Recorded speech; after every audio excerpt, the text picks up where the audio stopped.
Hey guys, this is YuseiDWheeler here, and okay, well, I just started class right now, so this is, yeah, just like I said, I finished winter like a couple weeks ago, and I had a week off, and then yeah, I just started my spring semester, and this is gonna be a 16 week, so this is a fall semester though, so I probably won't be putting as much videos up though, but I am working on some of the ones I already had in the works though, just on the side because school's gonna be taking up a lot of my time again, so I probably won't be putting up as much videos again because that's how school works. It really takes their time if you really want to do well. But right now, since I just started, I figure I have a lot of time. And I've been wanting to review this deck of mine that I've had since I first started playing the game.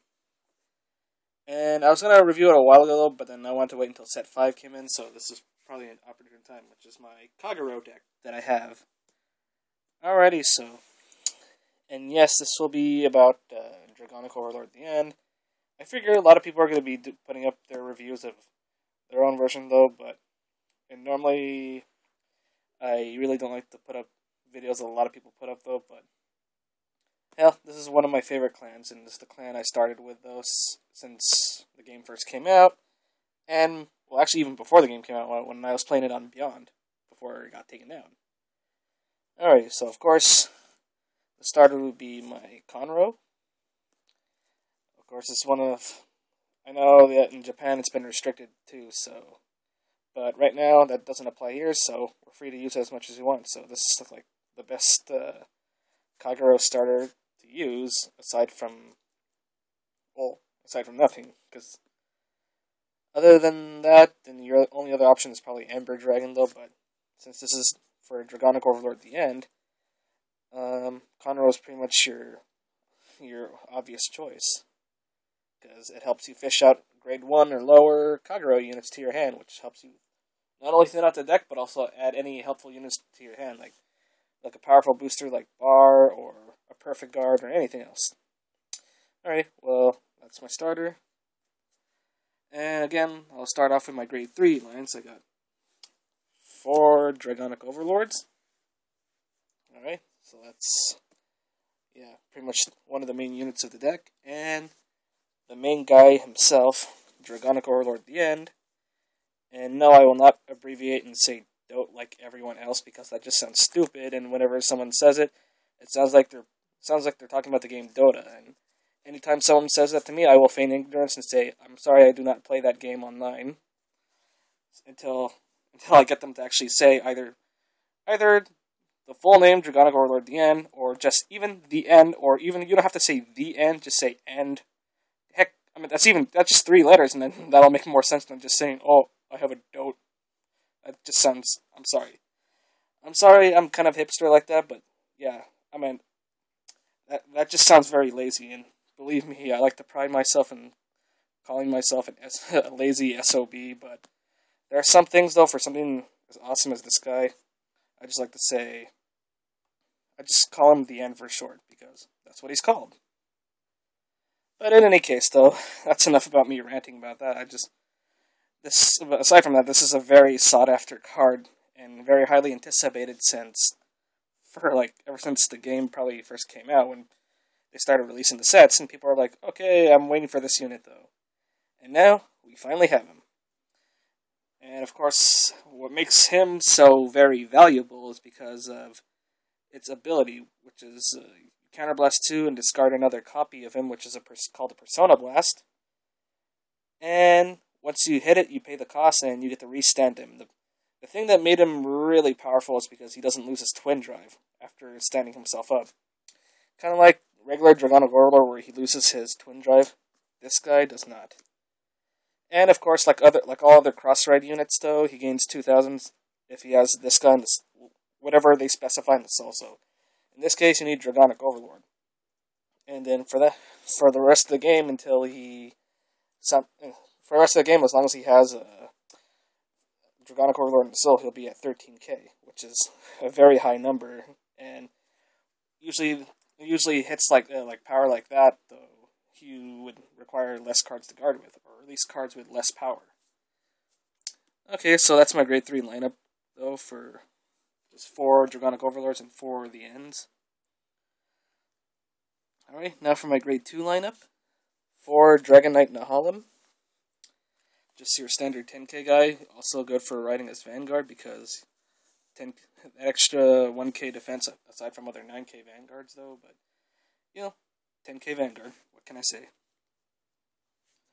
3 Berserk Dragons. Okay. Yeah, and, 3 is good enough for me, actually. I was thinking of 2, but I think right now I don't have anything else to replace it with, though. I don't want to use Cross Shot Guard because I have Nahalim already, and I just want to have more units to have abilities, though. And I do get off his ability more often than not, though. And also, sometimes I just use him as ditching bait or just guarding bait, though, since he's like 5k at shield, but still, his effect still comes in handy, though, and it doesn't get in the way of, like, the End's ability as much as Dragonic Deathsight gets in the way of Vermilion's ability from Narukami. So, yeah, I figured he'd still be helpful in some other ways, so yeah, that's that. Next up, 3 Burning Horn Dragons. Just 3 is good, though. 4 can be pretty good, too, but for right now, I just want to use 3, and I don't know. I tried testing out 4, though. It just seemed a little much to me, and just, yeah. But, yeah. But it's still really good. He sets up your 20k lines, though, because when he attacks and you have an Overlord Vanguard, though, it gains 3,000 attacks. So it'll be 12k hitter, and just put bar behind it, it'd be 20k line, so that'd be pretty good. And lastly, I play 2 Dragonite Burger or whatever. He's a burger, and I like to eat it. It's basically Kagero's 10k Interceptor, so... And it works surprisingly well, though, right now, but... Yeah, but the thing is, though, I'm just putting them in there just because I'm just waiting for Bellicosity Dragon, which is Kagero's damage and flipper, to be released on Extra Booster 1, which is, like, next month. But, in all honesty, though, he works hilariously well because, you got your 13k line, and then you can just special intercept. Especially against other Vanguards that have like 17k power, and then you just intercepted this guy, and they'll just need 2 triggers to pass over, which, well, that just depends on your opponent's luck if they can get over it or not, but still. This kind of makes things so annoying for people. Alrighty, so that's pretty much it for my grade 2 line. Alright, now for my grade 1 line. Of course, I start off in my 4 perfect shields, though. Standard for all of my decks, though, to be complete. Because if you know me, I like 4 perfect guards, as opposed to people who like 3, which I highly disagree with them. And yeah, I just already proven that the way I set mine up is pretty well. 4 Embodiment of Armored Bars, which is your standard 8k for Kagero. Decent starting Vanguard and decent boosters, so yeah, that's that. 3 Dragon Monk Gojo. I mean, I really like this guy a lot, though. Well, any cards like this I really like, though, because it gives you opportunity to kind of fix up your hand, though, before you start attacking, though. And also because it's 7k, though. I mean, I kind of wish Narukami's had cards like this, though, but they still managed, though. But in any case, though, I really like this guy a lot. And lastly, for my last grade 1 lineup, 2 Flame of Hope Arrow, which is very good in combination with the End, though, just because you get to fix. It really helps. Like Gojo, it helps you fix up your hand during battle, and basically, like I said, when you hit, you basically drop and draw a card, which can be really, really helpful. Alrighty, so that's it for my grade 1s, and now for the trigger lineup, I run 4 Embodiment of Spiritars and 2 Blu-ray Draco Kids, so that's 6 criticals. And I run 6 draw triggers, so 4 Gatling Claws and 2 Monicas. The reason why I picked Monica for the other 2 triggers because, you know, picture is awesome, and I like it better than that red gem carbuncle, because we got a human chick as opposed to some little creature. So, yeah. So, 6 critical, 6 draw, and lastly, 4 heal. Okay, I don't know why I did that, though. My hands just kind of... I don't know why I did that. Okay, just ignore that. I'm kind of weird. Well, but even though I'm weird, though, I don't know why. Okay. Well, yeah. But in any case, I'm going off again, though. So, basically, I run 6 draw and 6 critical because, for Narukami and Kagero, though they don't have a lot of searching power like those of, like, Royal Paladin or Shadow Paladin, like Royal Paladin or Gold Paladins, though, so they pretty much need all the draw power they can get. And it also helps you because... It also helps my deck, though, or however way you want to do it, because it helps you from damage checking, like, important cards like Tien, because you need quite a bit of these guys in your hand to get off the Persona Blast, though, which is pretty much the whole point of the card, too, so... Also, because it helps you... because when playing this deck, though, you're gonna be able... You're gonna be able to keep up your hand power pretty good with this setup, though. At least that's how I run it, though.